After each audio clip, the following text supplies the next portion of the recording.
Hello guys, and welcome back to another cold episode. On today's episode, as you can tell by the title and the thumbnail, we are talking about another Darklord variant, this time Danger Darklords. This is more so to help Dangers and give them a different win condition other than just drawing your entire deck, and so we're playing it with Darklords.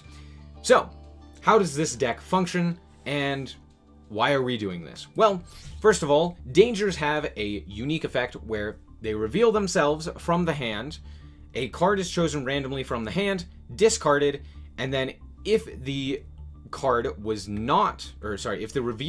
not chosen, they special summon themselves, right? All of the Dangers have that effect. However, where they differ is their secondary effect, where if they are discarded, they each do something different. Jackalope special summons the Danger in defense position from the deck. Tsuchinoko special summons itself. Nessie searches a Danger from the deck. Bigfoot pops a face-up card, and Thunderbird pops a set card. Understandable? Fantastic. Let's quickly do the card by card. Triple Maxi, 1 Ukobak, double Jackalope, 3 Tsuchinoko, double Indulged, 1 Amdusk, and 1 Nastin. The reason for this is because they're searchable. Nastin is a card that we can cut. As you can see, we're already running 47 cards, so I wanted to cut where I could. We have triple Nessie, we have the 1 Christia, double Superbia. The reason we're playing Christia is mostly because we're also playing Trade-In, as well as a lot of the rank 8s. So it makes sense to be playing another rank 8, level 8. We have a double Bigfoot and double Thunderbird. These guys can kind of brick because they don't get you any more advantage like Nessie, Jackalope, and Tsuchinoko do. So only running 2, it just makes sense. We have the 1 Tez, sadly only 1. I really do like having 2. It's very nice to special summon 1 and then have 1 in hand, or just to have 2 activations of it, or effects of it. But ultimately it makes sense to just cut this to 1. We have a triple Ixchel, obviously. We want to draw a lot of cards. Ixchel makes sense. Morningstar, the one of. We have 1 Nibiru, very good to draw off of Maxi, or just any of your other cards. In case you don't actually draw into anything, potentially you can draw into this game, or this turn ender. So, there you go. We have the 1 Raigeki, 1 Harpy's Feather Duster, 1 Monster Reborn. These are all just very good as board wipes for monsters, spells, and then just being able to get your monsters back in a more generic fashion. It's kind of like a 4th contact, but it's pretty nice. We have a double Trade-In. We have triple Allure of Darkness. All of our monsters, except for Christia and Maxi and Nibiru, are dark. So this card is almost always live. We have triple Banishment, triple Contact, 1 Lightning Storm, 1 Forbidden Droplet. You could probably bump this up to 3 if you wanted to, but I don't really know what you would cut. That's more so the problem. It's kind of hard fitting in additional cards. The best things to cut would probably be like Indulged and the Ukobak, and just remove those entirely. To play more going second cards. So yeah, Forbidden Droplets, insane. And then the 1 Rebellion and the 1 Uprising. The reason we're only on 1 of each of these 2 is because they are the most powerful and the most potent of the Darklord traps, and the other ones kind of don't really match up as well. Uprising allows you to get into the first Darklord, which is basically your win condition. Rebellion is the easiest way to slow down your opponent. Enchantment is also very nice. You could probably switch out Rebellion for Enchantment if you wanted to as well, but there's that. Moving on to the extra deck, we have 1 First Darklord as our only fusion and the only target for our Darklord Uprising. If it's on the field, you basically can no longer use this. Moving on, we have 1 Big Eye and 1 Red Eyes Flare Metal Dragon as our rank 7s. We do have Nessie as well as Nastin, so sometimes you can go into rank 7s, but most of the time you can't. We have Lancelot, which is basically a lot like the Doom Caliber Knight, except it can attack directly, which is very nice because you can make a Zeus with him. But yeah, he just negates any sort of monster, spell, or trap card activation. You just detach and then negate, and that is not a choice. You have to negate. So do keep that in mind. You want to go into this guy very last. But yeah, he's more so to make Zeus, because he can attack directly. We have Hope Harbinger, as well as Draglubion and Heart Earth. So basically, you summon Draglubion, you activate its effect, you special summon the Hope Harbinger, and then you attach this guy to him. Makes sense. That's the only reason we're playing this. You can't actually summon him through normal ways. Obviously, we have the 1 Zeus. We have a Nightmare Phoenix, as well as Blackluster Soldier, Soldier of Chaos. These 2 are interchangeable. You could basically switch them out for any other Link monster that you so chose. Like, for example, IP Masquerena is also really good, as well as Nightmare Unicorn. You could be playing stuff like that. We have the 2 Condemned Darklord. Makes sense. It's very nice. You kind of need it for your Darklord combo. There you go. We have the 1 Appaloosa. Very nice to have. You do tend to get a lot of materials onto the field thanks to your dangers as well as Condemned, so it's pretty easy to make a 3-mat Appo. We have Access Code, again, because you have things like Appaloosa and the other such link monsters that you're going into, it does make a lot more sense to go into Access Code. And then we have Underworld Goddess of the Closed World. That is it. Let us hop into the duels and see how this goes. Alright, and here we are in our first game, and as you can already see, I am playing Ogopogo. In an earlier build, I was playing this card. It turned out it just sucked. It's another level 8, so it's kind of okay, but it's really just terrible. It doesn't really do anything. So yeah, there's that. We're going to activate Nessie and then activate our Bigfoot. Bigfoot is then just, that's it. We kind of bricked with this hand. However, we did draw Maxi, which is very important. But yeah, as you can see, Ogopogo just sends a monster or a danger monster to the grave. It's kind of okay with the actual danger stuff, but it's not really very good here. As you can see, we're playing against Sky Striker, and we literally have nothing that we can do. So we're just going to let them combo off. Granted, though, because of the fact that they are playing Sky Striker, we have a high chance of actually being able to win here, given the fact that it's Sky Striker. They don't really kill their opponent in one turn. They kind of can do some access code lines, but most of the time it's about controlling the deck, or controlling the duel and stuff like that. So, I want you to know, multi-roll prevents cards from being activated when you activate a spell card. So, I couldn't have activated my Max C prior to them activating their Hornet drones, and I think they realized that and changed it the way that they did. Because like I couldn't have activated until after the search with Engage, so basically no matter what, I'm missing out on a draw from our Max C. However, we do draw into Christia, which is pretty nice, especially off of Trade-in, or with Trade-in. They're going to grab a whole bunch of set cards and shuffle them around. We're going to activate our Trade-in. We're going to draw into Superbia and a Max C, or sorry, not a Max C, an Ash Blossom, which is very nice. We're going to go for Nastin here. We're going to special summon out the Nastin, and then we are going to contact out our Superbia, and then Superbia effect to bring out our Christia. So at this point, we have quite a bit of damage, so I'm just going to attack it into everything. And I know that they have Ray in Grave, but since they cannot special summon it due to Christia, I'm just attack. They're not going to be able to do anything, just attack. So here they actually activate Dinomicious in order to banish our card, and then they go for the Hornet Drones. I don't know why they didn't do this after the fact, so that they could have a Hornet Drones on the field for a Link monster, but they didn't. It was a pretty big mistake, but all in all, it's fine. It ends up working out better for us. So here we go into our Hope Harbinger. I don't know why I didn't go Draglubion into Hope Harbinger. I think I just forgot to do that. But hey, here we are. We have the Draglubion, which is the important thing because it just negates a spell. Notably, also, we did end up getting a Rebellion into the grave. So here we are going to, or they are going to activate their multi-roll, and I'm just going to pop that, prevent them from even having anything. And yeah, there we go. So it gets popped, and it also negates the effect. By the way, if it's continue effect, or a continuous spell card, a continuous trap card, or a field spell, you can pop those, and then it will actually negate their effect because they are no longer on the field, and they do need to be on the field for them to activate. They're going to activate their airspace here, and I'm going to negate and steal. I don't want this getting into the grave, as well as I don't want them to search anything, so I'm just going to negate that one. I know that they have the engage still as well, and so I'm going to negate that there. And at this point, it's basically over. We've negated everything that they realistically can do. We even negated their engage, which they really need, as well as the fact that it, gets banished because it was set off of multi-roll, and that is the end of the game.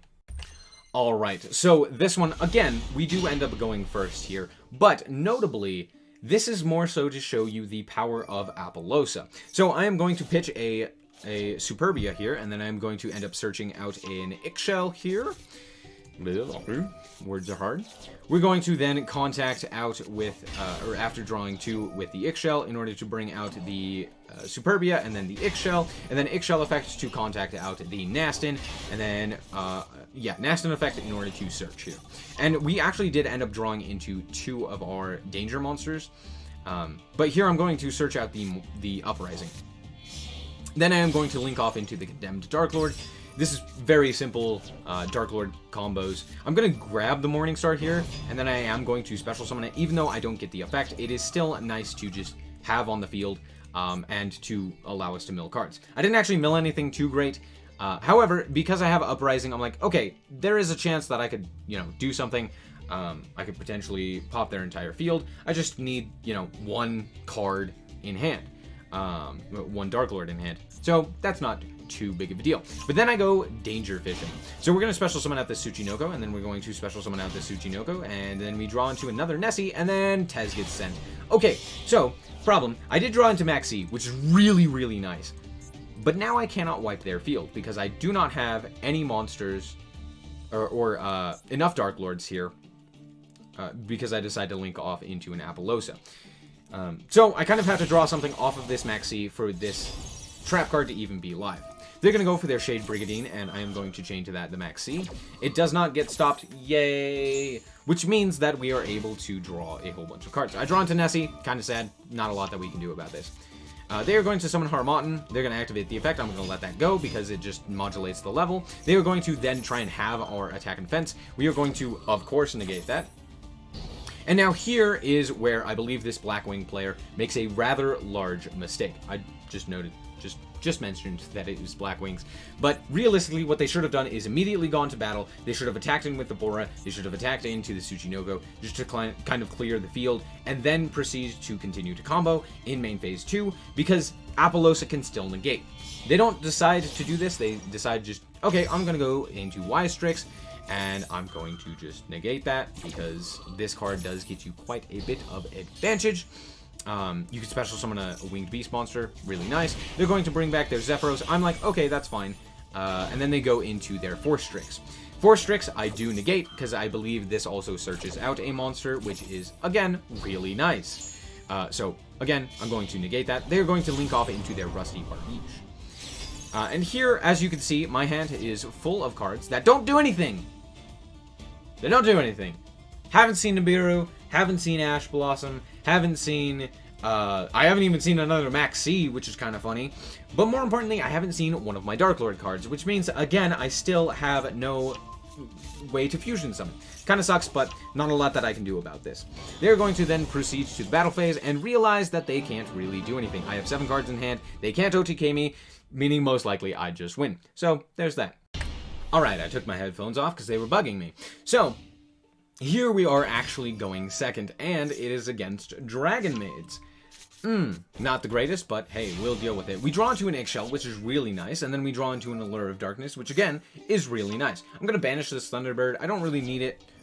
So yeah, there's that. We are going to activate our Monster Reborn in order to target our Superbia, and then they are going to return our Superbia back to the hand. Kind of sucks, but yeah, not a lot that we can do about that. We do have 2 dangers in hand, so we're going to fire the first one, and that ends up pitching the Rebellion, which isn't bad. And then we are going to draw into Thunderbird. Here we are going to activate the Thunderbird, because this would give us a rank 8, and I want to have the highest access to rank 8s. We actually pitched the Superbia here, which is really nice, and then I draw into Raigeki. Here, I don't want to give them more activations of Maxi. That seems like a bad idea, so I am going to use Ukobak in order to send another Superbia, because I don't want to draw that, and then I'm going to just attack in here. I do quite a bit of damage, but not enough. Still not lethal. Because I drew into Raigeki, I feel comfortable to just kind of end on this and hope that I don't die. Realistically, there's not really a high chance that I do die, because it is Dragonmaid with nothing on the field. So, there you go. They go for the Chamber Dragonmaid. After special summoning out Lorepar, they go for Changeover. They're going to activate the Changeover here and go into their Shio. They're going to activate Tidying here in order to special summon out the Parlor. Parlor is going to send Kitchen, and then they proceed to the battle phase. Parlor is then going to special summon out Lorepar, and then attack into our Bigfoot, sad, and then attack into our Ukobak. All in all, it's fine. They're going to then special summon out the Parlor once again, and then proceed to the end phase with another set card. Okay, so this is looking kind of dire. However, during draw phase, we did end up drawing into Max C, so I'm going to immediately activate that because they are trying to special summon a monster. They are going to then activate Xiao. I don't know how to say that. I really don't. They're going to activate their fusion to negate and then to tag out into their house. And then they are going to special summon out Kitchen. Kitchen is then going to search out Tinkek and then send the Tinkek. And then House is going to activate because it was summoned during the standby phase. It gets to special summon as well. So it's going to special summon out the Kitchen, and they are going to search a card. Here, I've already baited out the negate, which means that I can literally just Raigeki here, clean out the board, and then attack in for lethal. I don't even have to special summon anything, although I do have Nessie in hand, so I might as well try. And, well, we won't even get that far. I'm going to nuke their field, and then they are immediately going to surrender, realizing that I have a well over lethal at this point. Alright, so all in all, how is the deck? Well, it's a bad Darklord deck, but it's actually a pretty decent Danger deck. To be fair, Dangers are not the greatest. I mean, unless you're playing a Danger deck list that is specifically focused on just drawing a whole bunch of cards, and like, I don't know, Exodia, I guess, or I don't know what else they play. I genuinely don't. But all in all, I think that this is a very fun version of the deck. It's more go second focused, which is very nice, and it allows you to really commit to powerful boards with the danger monsters. Going into things like Draglubion and Hope Harbinger is very nice. Having a lot of link material to go into Apollosa and access code efficiently is also very nice. However, it does kind of end on... I don't want to say it ends, but it does have a major problem with the amount of cards that it discards, and the type of cards that it discards. As you saw in most of those replays, I actually ended up getting pretty lucky with the things that were sent off of my danger effects, but that's not always the case. I'm not gonna lie to you, a lot of times, your cards will just get sniped, and then all of a sudden, you lose a lot of advantage. Especially with things like Thunderbird and Bigfoot, they just straight up lose out on their advantage. And if you have multiple copies of things like Nessie, Tsuchinoko, and Jackalope, those could also lose out. So, do keep that in mind. However, all in all, I do think that this is a very fun deck to play. It's nice to play, but it's not really competitive. I think you could get to Plat with it. Could you get to Plat 1? Maybe not. Anyway, that's going to be it for this episode. I hope that you guys did indeed enjoy, and if you did, a like is very much so appreciated. And if you want to check out more content like this, as well as more Yu-Gi-Oh, then just be sure to subscribe. Anyway, thank you guys so much for watching, and remember to always stay frosty. Bye-bye.